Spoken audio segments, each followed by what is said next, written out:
안녕하세요. 법률사무소 청곽준호 변호사입니다.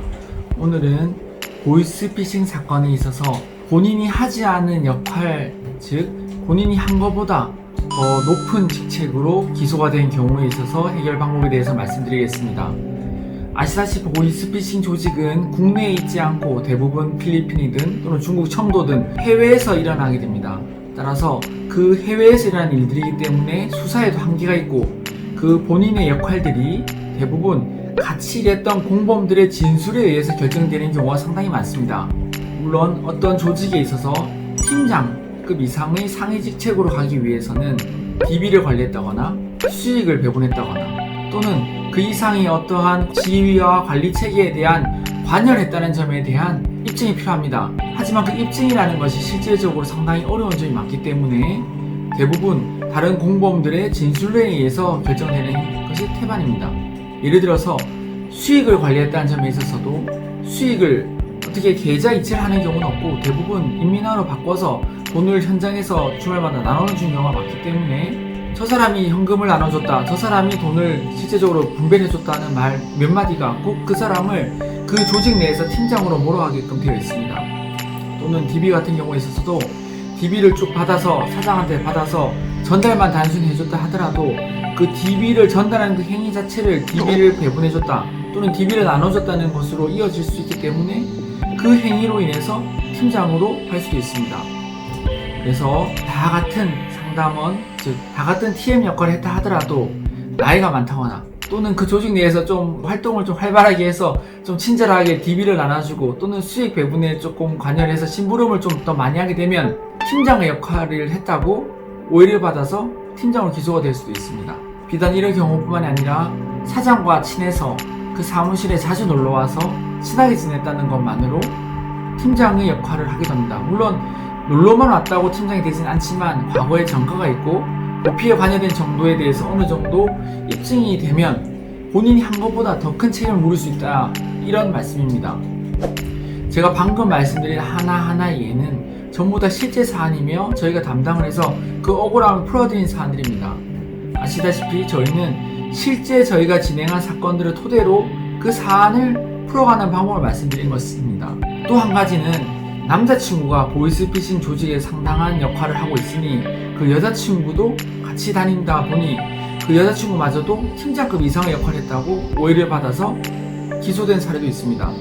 남자친구 따라서 보이스피싱 조직을 일을 하고 또 그 역할이 남자친구 역할이 아무래도 크다 보니까 주변에서 전달 등을 하다 보니 팀장으로서 그 역할 심부름한 것이 팀장의 역할을 했다고 오해를 받아서 기소가 된 사안에 있어서 저희는 항소심, 즉 2심을 맡아서 형량을 상당히 감형해 드렸습니다.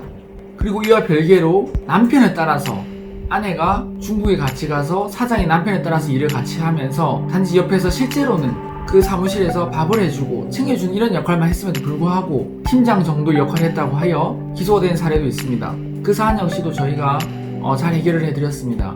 결국 이 모든 것들이 다른 사람들의 진술과 저 사람은 저런 역할을 했을 것으로 보인다는 말 몇 마디가 결정을 하게끔 되는데요. 그러면 그 공범들이 무슨 억하 심정이 있어서 딴 사람을 저렇게 오해를 하냐고 하겠지만은 보이스피싱 조직에 있어서 그 조직 내의 역할은 아무래도 해외에서 일어난 일이고 그리고 수익 배분을 현금으로 하게 되고 DB도 역시 별도의 증거를 남기지 않는 경우가 많기 때문에 결국은 다른 사람들, 즉 다른 공범들의 진술에 의해서 결정되는 경우가 많습니다. 그렇다면 아니 저 같이 일했던 공범들이 왜 나한테 억하심정이 있어서 이렇게 본인이 한 역할보다 더 올려서 진술을 하냐, 왜 나를 이렇게 오해하지 생각할 수도 있지만 그것은 그 공범들이 비단 오해를 해서가 아니라 수사기관에서 어떤 사람을 팀장이라고 보게 되면 수사할 때 이렇게 묻게 됩니다. 이러이러한 역할을 하는 것이 아니냐, 저 사람은 다른 조사를 보니 팀장의 역할을 한 것으로 보이는데 당신은 어떻게 생각하세요? 이렇게 묻게 됩니다. 그럼 조사를 받는 사람 입장에 있어서는 자신이 당장 자신의 혐의에 대한 조사를 받기도 급급하기 때문에 굳이 수사기관이 그러한 질문에 대해서 반대를 하지 않습니다. 즉 다른 사람을 위해서 나서서 저 사람은 그런 것이 아니다 또는 저 사람의 역할은 그런 것이 아니면 오해가 있을 수도 있다는 말을 잘 하기가 어렵습니다.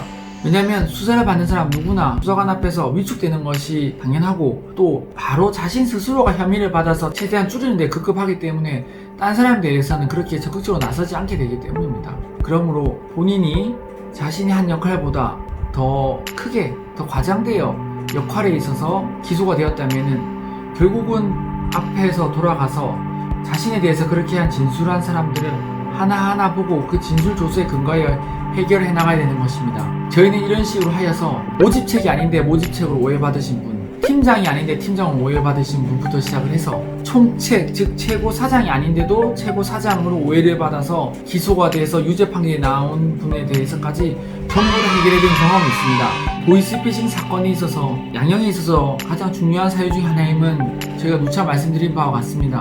하지만 그 역할이 팀장급 이상으로 올라가게 되면은 합의로 인한 감형도 어느 정도 한계가 있기 마련입니다.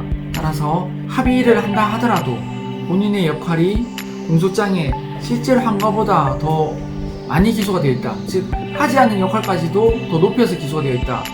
단지 나는 TM 역할을 했는데 팀장으로 되어 있다.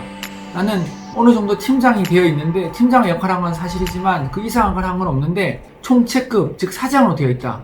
이런 시절 경우에 있어서는 그 역할 부분에 대해서 반드시 적극적인 다툼이 필요합니다. 저희가 이러한 각각 단계별 역할에 대해서 실제 경험이 있고 전부 다 성공 사례가 있으면 거듭 말씀드린 바와 같습니다.